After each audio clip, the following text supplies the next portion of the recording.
Continuing our coverage ahead of this winter storm, as a former grocery store employee, when George says he's tracking snow, that means many of you head to the grocery stores and stock up.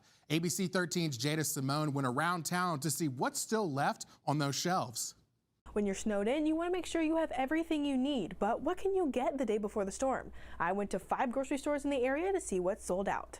First up, I'm here at Food Lion and we're going to see if they have any of these essential items that you'll need for the storm. That's milk, eggs, bread, a snow shovel, and water. So we're going to go inside and see if they have them. After taking a peek inside, they had everything on our list except for snow shovels, so that means they had milk, bread, water, and eggs. My next stop had mixed results. So we just got out of Kroger and they did have a lot of things actually, so we checked what they had on their list and they did have milk. Not very much left, but it's still there. No eggs. The eggs were all gone. They did have plenty of bread, no snow shovels, which is kind of to be expected, and they did have plenty of water. From there, I made several stops along Wards Road. Okay, we're here at the Walmart on Wards Road. It's absolutely packed, so let's see if they have some of the items that we're looking for on this list. So I went to check it out. It was well stocked with the most food items available from all my stops.